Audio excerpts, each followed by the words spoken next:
Assalamualaikum warahmatullahi wabarakatuh. Apa kabar anak-anakku? Semoga kalian selalu dalam keadaan sehat walafiat. Jumpa lagi dengan Ibu Nurhayati dalam pembelajaran biologi. Sebelum Ibu mulai, Ibu akan bercerita terlebih dahulu. Ada seorang ibu menangis setelah ia merasa bayinya telah tertukar dengan bayi milik orang lain. Ibu tersebut bersikeras untuk melakukan tes DNA untuk membuktikan kebenaran dari perasaannya itu. Apa itu tes DNA?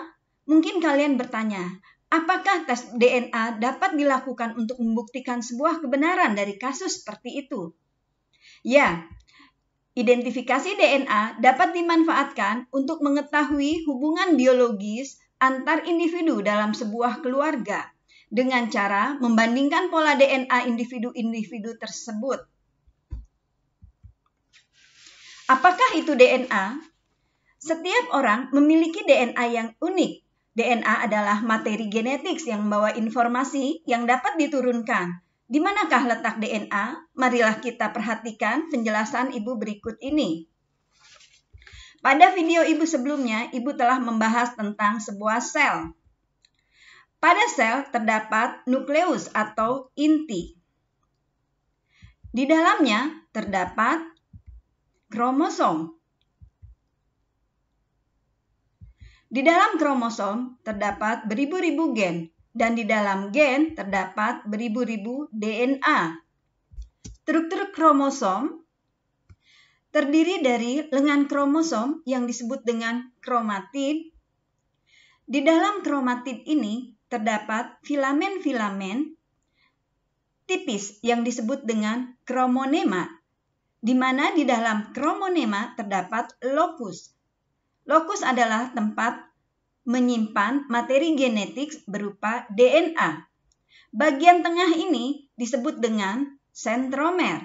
Sentromer merupakan bulatan kecil berwarna terang karena memiliki daya serap terhadap zat warna yang rendah, sedangkan kromatid berupa lengan yang berwarna agak gelap karena memiliki kemampuan untuk menyerap banyak zat warna.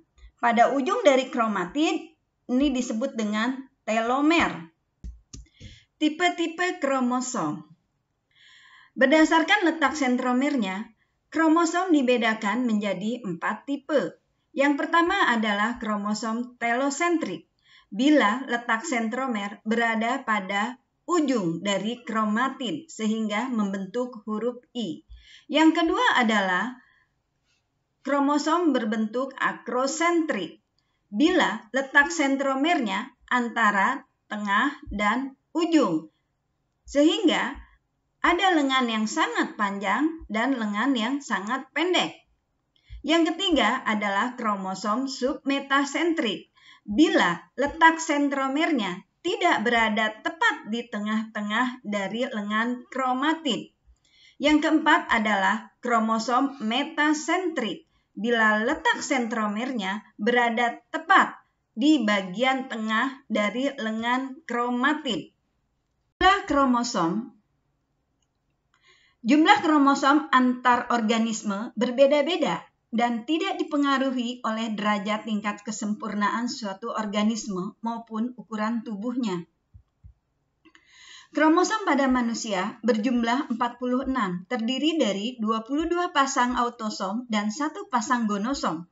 Pada pria terdiri dari 22 pasang autosom dan gonosom berupa XY. Sedangkan pada wanita terdiri dari 22 pasang kromosom autosom dan 1 pasang gonosom XX.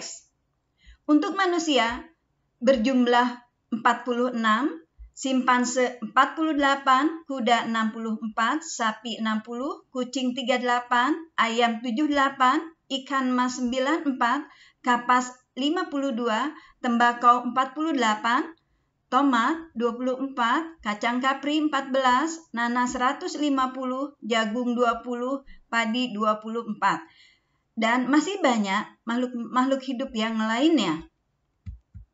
Sebelum Ibu lanjutkan, Ibu akan memberikan soal terlebih dahulu. Yang pertama, gambarkan struktur dari kromosom dan bagian-bagiannya. Yang kedua, apa yang dimaksud dengan genotip, fenotip, serta beri contohnya. Untuk dapat menjawab soal-soal tersebut, marilah kita simak penjelasan Ibu berikut ini. Gen. Gen merupakan unit terkecil dari materi genetik yang mengendalikan sifat-sifat hereditas suatu organisme.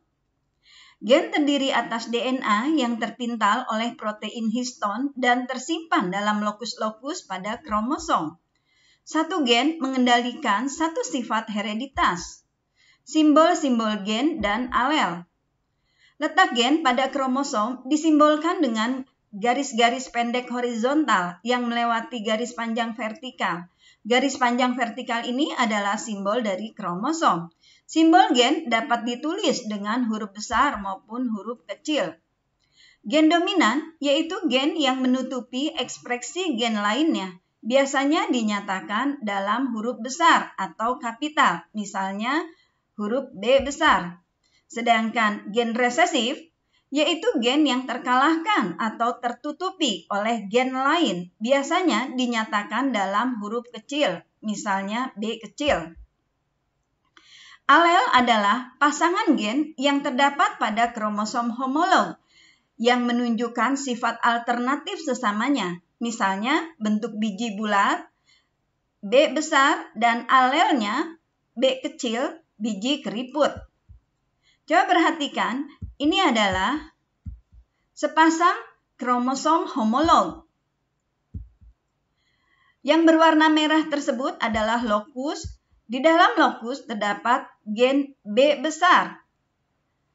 Artinya untuk sifat biji bulat. Alelnya adalah gen B kecil atau bentuk biji keriput. Genotip dan fenotip. Genotip adalah pasangan gen dalam kromosom homolog suatu individu. Dilambangkan dengan huruf-huruf. Ada beberapa macam genotip, misalnya genotip dominan, homozigot. Jika semua gennya dominan, contohnya B besar, B besar. Genotip resesif homozigot. Jika semua gennya resesif, dilambangkan dengan B kecil, B kecil. Genotip heterozigot, jika ada gen dominan dan ada gen resesif yang mengendalikan suatu sifat, dilambangkan dengan B besar, B kecil. Fenotip adalah ekspresi sifat yang tampak dari gen-gen atau genotip. Bila tidak ada gen yang dominan atau resesif, maka fenotipnya adalah perpaduan sifat di antaranya. Misalnya, warna bunga mawar merah dan bunga mawar putih. Jika terjadi persilangan di antara keduanya dan sifat warna merah dan putih tidak ada yang saling menutupi, maka warna bunga hasil persilangan tersebut menjadi warna pink atau merah muda, yaitu perpaduan warna merah dan putih. Hal ini disebut dengan gen intermediate. Misalnya, genotip B besar, fenotipnya bulat homozigot. Genotip B besar, B kecil, fenotipnya bulat heterozigot. Genotip B kecil, fenotipnya kisut homozigot. Contoh lain bila sifatnya intermediate atau tidak ada yang saling mengalahkan.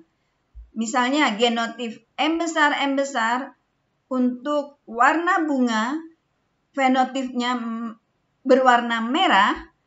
Genotip M besar, M kecil, fenotipnya berwarna pink atau merah muda. Genotip M kecil, fenotipnya berwarna putih.